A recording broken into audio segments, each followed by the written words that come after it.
Boa tarde, pessoal. Tudo bem com vocês? Estou aqui hoje, professor Leonardo, para explicar mais uma aula de laboratório de matemática. Essa segunda semana, a gente vai trabalhar geometria plana, certo? Ponto, reta e plano. Vamos lá, então? Ponto, reta e plano são noções geométricas que não possuem definição e, por essa razão, são chamadas de noções primitivas da geometria. Então, pessoal, ela não tem uma definição específica. Tem só umas bases que eu vou explicar para vocês agora. Primeiro, o ponto.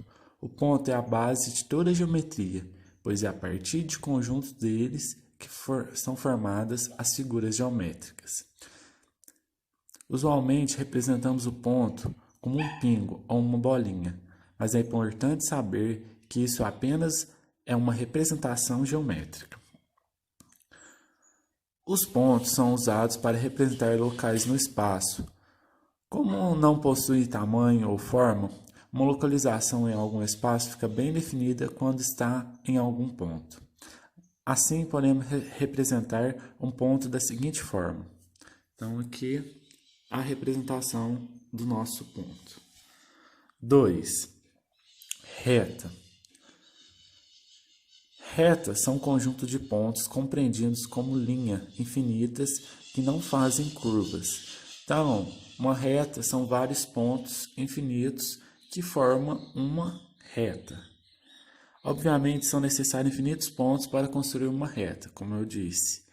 Assim, podemos representar uma reta da seguinte forma. Então, aqui está a nossa reta, são infinitos pontos que formam essa reta aqui. Dentro da reta, a gente tem vários outros tipos de retas que eu vou explicar para vocês. Eu tenho a semi-reta. É uma reta que possui começo, mas não possui fim. Uma semi-reta. Ela não possui, uma reta que possui começo, mas ela não tem fim. Aqui é o começo dela, que é delimitada por um ponto no começo, mas ela não tem um ponto no fim. Então significa que ela não tem fim. Segmento de reta. É uma parte da reta que possui início e fim.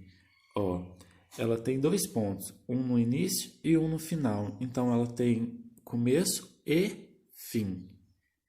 Certo? Agora, eu tenho as retas congruentes e as retas paralelas.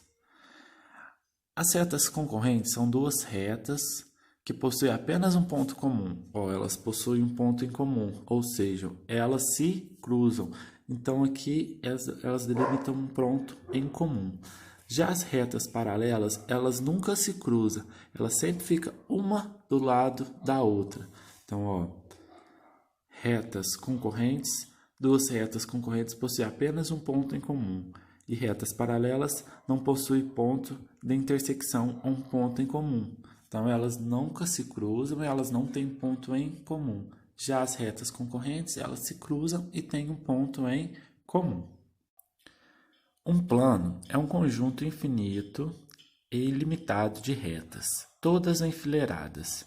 Veja a figura a seguir que representa um plano. Então, aqui a gente tem um plano. São infinitas retas que delimita esse plano aqui, certo? Conceitos primitivos. Aqui eu tenho um pequeno resumo de ponto, reta e plano. Só que em vez de eu explicar isso aqui para vocês, eu vou passar um vidinho que está bem explicativo para vocês entenderem melhor, certo? O ponto, a reta e o plano representam algumas ideias intuitivas e são considerados entes básicos ou primitivos, por meio dos quais todos os demais conhecimentos relacionados à geometria foram construídos. O ponto não possui forma nem dimensão. Isso significa que o ponto não tem comprimento, largura ou altura, ou seja, não tem dimensões. Ele é adimensional. Usamos letras maiúsculas de nosso alfabeto para nomear pontos e assim poder representá-lo geometricamente. A reta não tem espessura definida, tem apenas comprimento, e sua verdadeira forma é ilimitada nos dois sentidos. Ela é unidimensional, ou seja, tem apenas uma dimensão. A reta é representada conforme as figuras que se encontram em tela. Usamos letras minúsculas de nosso alfabeto para nomear as retas. O plano é um conjunto de retas alinhadas. Observando a superfície plana do tampo de uma mesa, temos a ideia de plano.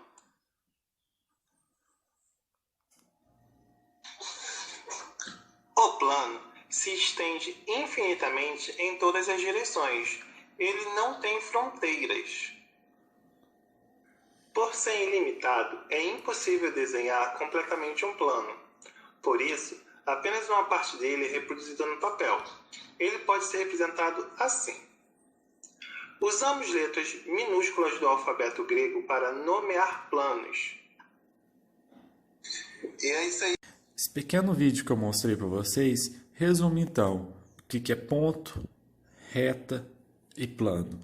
Como ele disse para vocês, o ponto é indicado por uma letra do alfabeto maiúscula.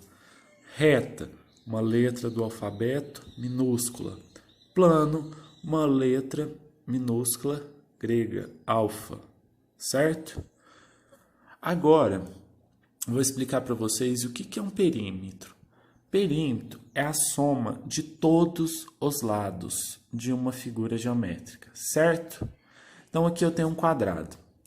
Se esse quadrado, ele tem todos os lados iguais, certo? Se o lado dele mede 2, significa que todos os lados dele também medem 2. O perímetro é a soma de todos esses lados aqui. Se aqui mede 2, aqui 2, aqui 2 e aqui 2, quanto que dá o perímetro? 2 mais 2, 4. Mais 2, 6. Mais 2, 8. Então, 2 mais 2 mais 2 mais 2 é igual a 8. Perímetro desse quadrado é 8. Resumindo, então, perímetro é a soma de todos os lados de uma figura geométrica. Ó, outro exemplo. Se a medida de cada lado desse triângulo for 4 centímetros, 6 centímetros e 5 centímetros, então teremos. Então, o perímetro dele, como eu disse, é a soma de todos os lados. Eu vou somar 4 mais 6 mais 5. 4 mais 6, 10. 10 mais 5, 15. O perímetro desse triângulo aqui é 15. Certo, pessoal? Pessoal, hora de nossas atividades. Então, represente as figuras abaixo e classifique-as como retas, segmentos de reta ou semirretas. Então, ó, letra A já está como exemplo para vocês. Ó. Ela tem início e tem fim. Quando ela tem início e fim, ela é um segmento de reta. Ela tem início, mas ela não tem fim. Ó, ela tem um ponto aqui, mas esse aqui não indica que é o final dela. Então, quando ela tem início e não tem fim, ela é um segmento de reta. Ó, ela não tem início, ela não tem fim. Esses pontos aqui não indicam nem o início nem o fim dela. Então, quando ela não tem início nem fim, ela é uma reta. Vocês vão olhar aqui, ó, reta. Ela não tem início nem fim. Semirreta, ela tem início, mas não tem fim. Segmento de reta, ela tem início e tem fim. Com isso, eu quero que vocês façam também a letra D, E e F, falando para mim se é reta, semirreta ou segmento de reta. Exercício 2. Na figura a seguir, responda. Então, tem essa figura e logo embaixo eu tenho as perguntas. Quais ruas são paralelas à Rua Clara? Vocês lembram? Retas paralelas, elas não se cruzam, certo? Ó, então, eu tenho a Rua Clara. Qual rua que é paralela à Rua Clara? Eu tenho a Rua Ana e a Rua Maria. Elas não estão cruzando com a Rua Clara. Então, elas são ruas paralelas à Rua Clara. A B. Quais ruas são concorrentes à Rua Otto? Então, aqui tem a Rua Otto. Essa eu vou deixar para vocês responder. Só vou dar a dica. Retas concorrentes, elas se cruzam e têm um ponto em comum. Então, ela tem um ponto em comum. Então, eu quero que vocês dêem uma analisada e falem para mim quais são as ruas concorrentes à Rua Otto. Calcule o perímetro. Tem uma quadra de vôlei que tem 25 metros de comprimento e 11 metros de largura, certo? Então, aqui eu quero que vocês façam um desenho para mim dessa figura e façam um perímetro. Aqui eu fiz a da quadra de vôlei, certo? A quadra de vôlei ela forma um retângulo. Se aqui com dois lados iguais e dois lados iguais. Se aqui mede 25, aqui também vai medir 25 metros. Se aqui mede 11, aqui também vai medir 11 metros. Perímetro é a soma de todos os lados. Então, vai ser 25 mais 25 mais 11 mais 11, certo? 25 mais 25, 50, mais 11 mais 11, 22. Quanto que é 50 mais 22? 72 metros. Então, o perímetro dessa quadra de vôlei é 72 metros. Então, o que é perímetro? Perímetro é a soma de todos os lados. Então, com isso, eu quero que vocês façam a pergunta B, C, D para mim, ok? 4. Também é para calcular o perímetro. Perímetro, repetindo, é a soma de todos os lados. Então, essa aqui tá fácil. Ele já deu o valor de todos os lados. Eu só quero que vocês somem ele, certo? Soma 5 mais 3, mais 2, mais 3, mais 2, mais 2, mais 2 e mais 7. Fazendo isso, você vai encontrar o valor do perímetro. Pessoal, exercício 5 é um desafio de Malba-Tarran adaptado. Então, vamos lá. Eu vou contar esse pequeno desafio aqui para vocês e eu quero que vocês tentam resolver ele em casa para mim, certo? Então, vamos lá.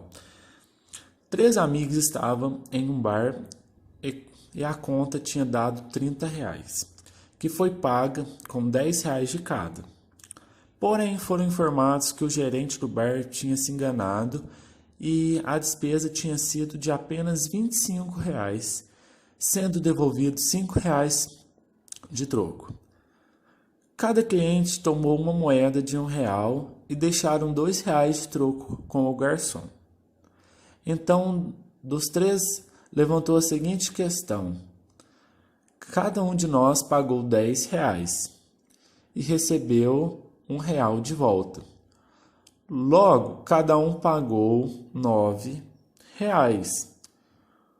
Como estamos em 3, a soma foi paga de R$27. Porém, somando-se esses R$27 ao valor dado ao garçom, que era R$2, obtém-se 29. Onde foi parar esse outro R$1? Pergunta. Como se explica o desaparecimento de R$1 numa conta de R$30? Então, eu quero que vocês pensem um pouquinho e tentem resolver esse desafio aí para mim, certo? Atividade 6. Vamos jogar. Jogo. Feche a caixa de multiplicação. História do jogo. Esse jogo é um jogo muito antigo de origem irlandesa e jogado por marinheiros na Normandia e regiões litorâneas da França e Inglaterra, já há mais de 200 anos. Material utilizado: tabuleiro, 40 marcadores e 2 dados, um de 6 faces e outro de 10 faces. Objetivo: proporcionar que os estudantes pratiquem as operações básicas, especialmente a multiplicação. Propor novas linguagens em um contexto matemático e desenvolver uma prática de ensino lúdico. Número de participantes: 2 a 4 participantes. Regras: distribuir o material para os 2 jogadores ou as 2 equipes, decidir qual dos jogadores ou qual equipe iniciará o jogo, tirar par ou ímpar. O jogador joga o dado e efetua a multiplicação dos números obtidos. O jogador poderá cobrir a casa com o resultado obtido ou as casas correspondentes à decomposição do resultado numa adição de 2 ou mais parcelas. O jogador que errar os cálculos perde a sua vez. Vence o jogador ou equipe que cobrir todas as casas do tabuleiro ou se depois de 3 jogadas de uma equipe nenhuma casa for coberta, encerra-se o jogo. Neste caso, ganha a equipe que tiver maior soma de casas cobertas. Observação: uma alternativa para o jogo é cobrir apenas um dos lados da caixa. Se quiser, assista o vídeo explicativo sobre o jogo. Vou mandar o link e o vídeo para vocês. Quero que vocês tentem jogar esse jogo em casa e mandem fotos para mim, certo? E aqui tá só as peças. Pessoal, por hoje é só. Qualquer dúvida, estou aqui à disposição para ajudar todos vocês. E